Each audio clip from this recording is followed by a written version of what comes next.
Atenção para as pessoas que precisam renovar as carteiras de habilitação vencidas durante a pandemia. Apareceu, ou pelo menos você ouviu a voz dele, agora pode colocar ele. Isso. Bora fazer um tour lá? Mas é óbvio, nem precisa nem perguntar, já estamos saindo. Agora, pra gente ir lá, precisa estar com a carteira, né, de habilitação tudo certinho em dia, não pode estar vencida, porque se parar numa blitz... Precisa. E se beber, não dirija, principalmente. Vamos levar sempre o motorista da rodada para nós, né, Cleiton? Exatamente, levar uma van. Boa. Cleiton, olha, o pessoal lembra que no início da pandemia foram suspensos aí todos os vencimentos, a data de vencimento das carteiras da CNHs, mas desde março desse ano já retornou. Então fique atento. Olha só, para você que tem o vencimento da carteira entre janeiro e junho de 2021, 30 de setembro é o prazo máximo para poder fazer a renovação. De janeiro a junho de 2021, vence agora no dia 30 de setembro. E para quem tem de julho a março de 2022, ou seja, julho de 2021 a março de 2022, o vencimento é 31 de dezembro. Então, brasileiro, não deixa para a última hora, corre já para renovar a tua carteira e não ter problema aí de ser pego, de ser multado e ficar sem dirigir, né, Cleiton? E é salgada. É bastante. Eita! 7h48, o aeroporto de Chapecó vai ter novos voos a partir do mês de dezembro. Os novos destinos foram anunciados pela concessionária que administra o aeroporto. O repórter Felipe Bastos tem as informações. Todos os novos voos serão da empresa Azul.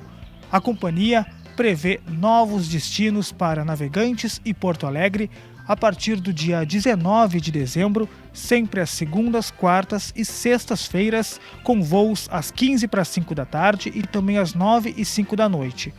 A empresa também vai oferecer voos para Cuiabá a partir do dia 20 de dezembro, nas terças e quintas-feiras, com partidas de Chapecó às 5h para 1h da manhã. O aeroporto da cidade atende uma média de 40 mil passageiros por mês, com voos regulares para Viracopos e Guarulhos, em São Paulo, e Florianópolis. O empreendimento passa por um processo de ampliação e modernização e deve triplicar o atendimento já nos próximos meses. Voltamos ao estúdio. Obrigado, Felipe. Um abraço para o pessoal de Chapecó que acompanha bastante o programa. 7h49, assim como todo o Grande Oeste também. Olha, a eleição está batendo na porta, como disse a Giovana, não é verdade? E você vai acompanhar agora como foram os bastidores do debate entre os candidatos à presidência da República promovido pelo SBT. Confira na reportagem. Faltando pouco mais de uma hora para o início do debate, os participantes começaram a chegar. O primeiro foi Ciro Gomes, do PDT. Em seguida, Felipe Dávila, do Novo. Soraya Tronic, do União Brasil. Simone Tebet, do MDB. Jair Bolsonaro, do PL. E Padre Kelmon, do PTB.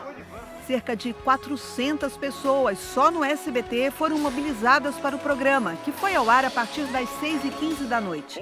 No centro do estúdio, o mediador, o jornalista Carlos Nascimento.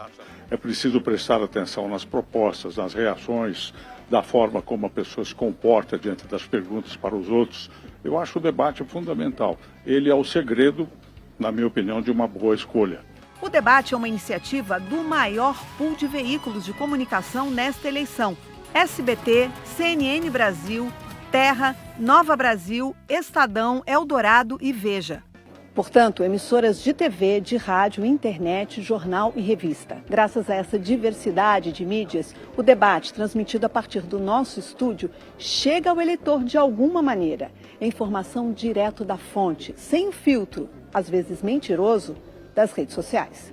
Você põe os candidatos cara a cara, sem a maquiagem do horário eleitoral, questionados pelos seus concorrentes. Então, ali você vê quem está preparado ou não para o cargo para o qual está concorrendo. É que o povo precisa para formar a sua opinião e decidir sobre o seu candidato nessas eleições. A gente está decidindo o futuro do país. A íntegra do debate entre os candidatos à presidência pode ser assistida no SBT News.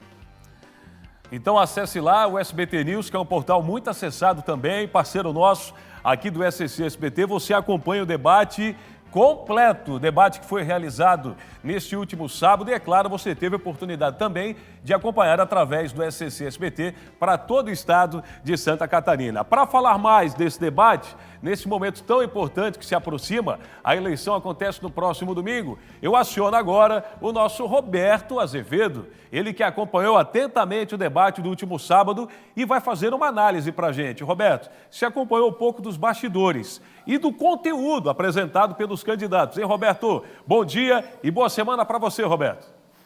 Bom dia, Cleiton Ramos. Boa semana para você também, para quem acompanha o Primeiro Impacto de Santa Catarina. Olha, foi um debate interessante, porque ele foi marcado pela presença do presidente Jair Bolsonaro, que é candidato à reeleição pelo PL, mas também pela ausência do candidato Luiz Inácio Lula da Silva, do PT. Então, essa polarização entre os dois não foi ferida, embora o debate só tivesse um dos candidatos. Claro que as baterias todas foram direcionadas contra Bolsonaro e contra Lula, mesmo ausente. Faço essa ressalva mais uma vez. O que é importante a gente entender?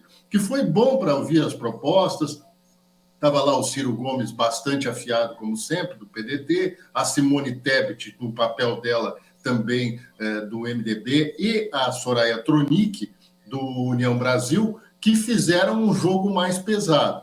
O Felipe Dávila também teve a sua participação marcada, mas o que chamou mais atenção foi o padre Kelman, candidato a presidente pelo PTB, Partido Trabalhista Brasileiro, que uma presença que foi de apoio a Jair Bolsonaro, até porque para equilibrar, porque todos estavam atacando o candidato à reeleição, mas foi marcada também pelo fato da Igreja Ortodoxa dizer que jamais Padre Kelman foi padre da instituição. Então, também tem esse bastidor aí para a gente medir. Agora, realmente perdeu o candidato Luiz Inácio Lula da Silva com ausência, mas não na polarização, porque na polarização ele e Jair Bolsonaro continuam taco a taco. Cleiton, não surgiu ainda aquela questão da terceira via. Embora nós tenhamos candidatos ali com condições de fazer esse papel, o eleitor brasileiro ainda não foi sensibilizado para isso. Mas foi excelente a iniciativa do SBT e do pool de empresas de comunicação, porque deu uma oportunidade da gente ver mais uma vez os candidatos sem aquela coisa da maquiagem, da produção, da edição dos programas de rádio e TV. Ô, Roberto, como disse a própria Simone Queiroz, a repórter, uma oportunidade de ver os candidatos sem filtro, porque dependendo da pergunta que é feita, a gente vê muito candidato, né, e candidata com o discurso que, quando é gravado no horário que é de direito desse candidato, é fácil. Agora, quando é cutucado e quando tem uma reação, é que a gente começa a ter uma noção. Opa, será que vale a pena o voto nesse ou naquele? Como bem disse a jornalista, sem filtro. Outro fator importante nisso aí é que você tem a oportunidade de ver os candidatos agindo sob pressão. Isso. Porque o debate também gera pressão. Exato. E é bom avaliar isso, porque um presidente da República, ele vive sob pressão. Agora, volta a dizer, perdeu o candidato Lula de não estar presente, tinha uma estratégia, disse que tinha outro compromisso assumido e foi fazer um comício. Mas o importante é que todos ali trabalharam. Você sabe o que aconteceu? O nome mais falado durante o debate foi Lula. Tá certo. Roberto, obrigado. Boa semana. Qual é o assunto na coluna de hoje, Roberto? Tem um levantamento que eu fiz interessante sobre nomes curiosos e criativos que estão na urna. Só que o candidato é votado no número, não no nome, né, Clay? Ô, Roberto, passando o processo eleitoral, a gente vai pegar cada figura e a gente pode comentar. É verdade. Valeu, Roberto.